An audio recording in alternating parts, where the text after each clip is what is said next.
If you have multiple games in the near future, you may want to think about utilizing a split string sheet. Not only do they make it easy for coaches and players to be on the same page, but it also lets you keep track of when horses are playing, which matchups between horses are working, and allows you to note the ones that need to be tweaked. At the top of the sheet, you will find spaces for basic game information. Noting which teams are playing and the date of the game will enable you to look back at the sheet at a later date and determine whether the horses played at a higher or lower level. The next sections to fill in are the string boxes.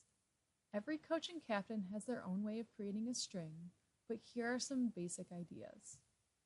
Try to match pairs of horses based on their abilities, temperament, and playing style. Pancha and Gordo are both easy and pokey. They make a good match. Rainbow and Sparkles do everything well and they are steady. They make another good match. Taxi and Uber are hot and have huge bumps. Yet another good match. Go through your horses one by one and try to pair them up. You may end up with odd ponies left. Hulk has a good bump and Fluffy has a great mouth. They play at about the same rate, but don't have exactly the same attributes. They can still make a good match. Once you have your 6 pairs, it's time to divide them into 2 strings. Compare and contrast your pairings.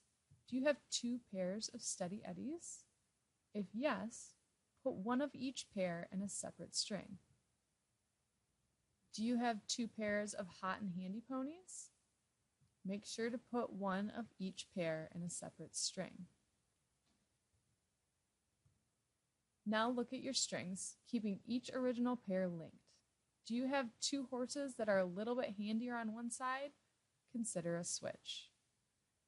Do you have lots of bump on this side? Consider a switch. Remember, no string will ever be perfect, but getting them as even as possible is important.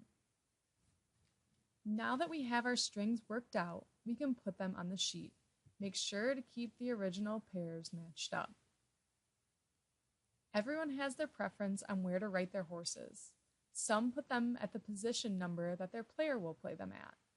Others put the steadiest at the 1 slot and the hotter and quicker ones in the 3 slot, or vice versa. However you do it, just be consistent. Make sure to mark if a player may not use a whip or spurs on any of your ponies. Once an opposing coach or captain is present, you can flip a coin for which string will go in the 1st and 3rd chukker. Grab a coin and state what you are flipping for.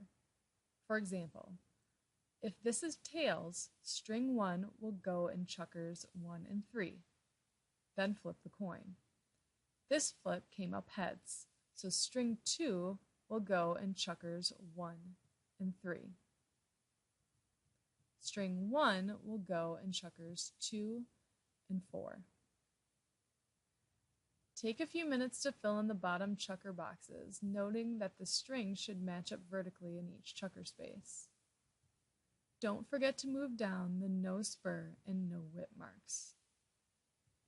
The second coin flip designates which team gets top or bottom string. Again, state what the flip is for. If this is tails, the Kryptonite team will get the top string. Then flip the coin and fill in the result. Once you know which team is playing each string and when, be sure to take the time to describe your horses to the other team. Think back to why you matched your horses up in the first place.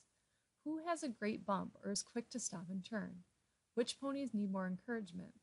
Are there horses that don't like to go to the number 1 position in the lineup? Or horses that hate being in goal for a penalty 4? Reminders like, Duke can be girthy, so take it slow, or he might only be 14 hands, but please use a mounting block with Hulk to help his back, can ensure your ponies have a great game too. Although we hate to see it, sometimes horses get hurt and cannot finish a game. To be fair, a spare should be flipped for with a coin. If Taxi needs to come out of the second chukker, then we are flipping for which team will finish the chukker on Pronto, the spare that is designated for that string. Say aloud what the flip is for. If the coin comes up heads, the Dark Knights will play the spare now, then flip. If the spare stays with the team that came off the injured horse, cross off the injured horse's name and write the spares. If the spare goes to the other team, look at the horse across from the injured horse in the string. In this case, it's Uber. The Kryptonite team must get off Uber and take the spare Pronto. Now, both strings will change. Uber will move to Taxi's spot, and Pronto will replace Uber's original space. We hope you never have to replace a horse during a game, but it's always best to be prepared. We hope this helps you figure out how to get the most out of your split string sheets. Happy playing and good luck.